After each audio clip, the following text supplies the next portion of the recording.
here with Shakeel Alleyne, former law enforcement, now private sector, but also does a lot of work with GROC. And I know you've been to our training classes a lot on how to conduct investigative interviews, but I'm kind of curious how interviewing has helped your transition from the law enforcement space into the private sector space.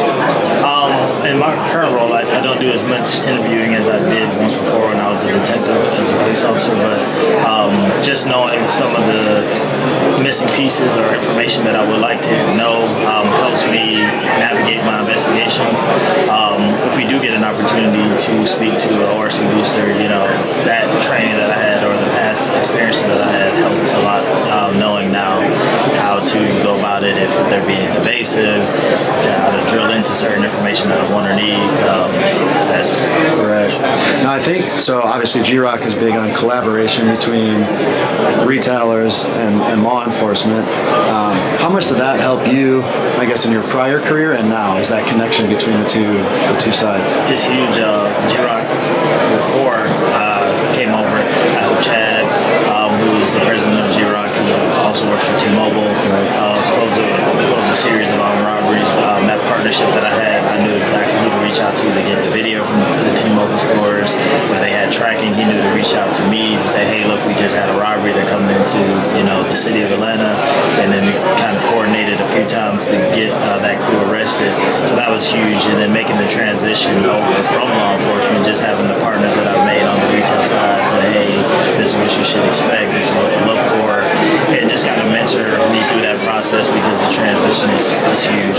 The culture is a little bit different, and a lot of changes.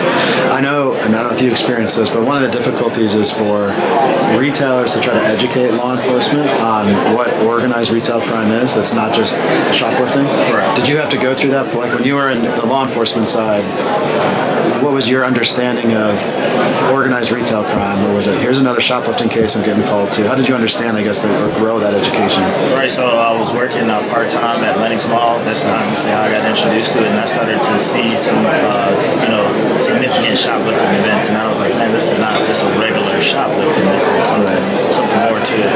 And then I met Tim, who's also a board member at GROC, and he said, oh, this is ORC. And then they explained it to me. They came to the precinct, we met, and they kind of just started to educate me on the difference between ORC and just a run-of-the-mill shoplifting. So you got the unique experience working on that side, and so now on the private sector side, it's probably easier for you to communicate to your partner law enforcement on here's what we're dealing with. But for maybe retail loss prevention professionals listening, if they've got detectives or patrol officers that don't take shoplifting seriously or don't understand what it could be, any advice on how to communicate that better to your partners on the law enforcement side? I think just the more pieces that you have of incidents to kind of show the bigger picture of the scheme that's going on, how it is ORC. I think a lot of times we may be presented with like one piece of the pie and say, hey, this person is bigger, but you may not have it. Right. And just try to have as much evidence or much information that you can share with them will help them understand, like, hey, this is not just an isolated incident. Let me prepare a case for you instead of sending you on a wild goose chase with one piece of information. And I know that's what GROC and all these orcas do, is try to information sharing so that you're getting a case that has 7 different retailers involved in a bigger major investigation versus one store calling you about one singular incident. Right. I think a lot of times that agency, they're operating in that sector, that district, or however it's set up at that department, and the retailer, they're looking at it over a big space. Like some retail investigators are operating over multiple states, so they can see this person operating across the southeast when that department may only see that 1 or 2 incidents that they're responsible for. So showing that bigger picture will help them understand, like, oh wow, so this isn't just one. It's important to do some legwork beforehand, right? Right. Last question I have for you, because I know the transition from law enforcement to private sector can be an obstacle for some. We've got a lot of people that listen that are currently in the public sector looking to transfer over. Any advice on kind of that transition? I'm sure it wasn't easy to kind of switch your philosophy there, but any advice? Keep a forever student mindset. Be open to change. Build partnerships before you leave or you're ready to retire, and make that smart transition.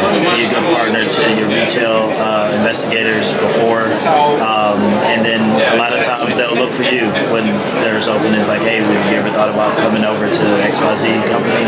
So just do your thing, do your job, and be a good partner, and eventually, if that's what you want, it'll come.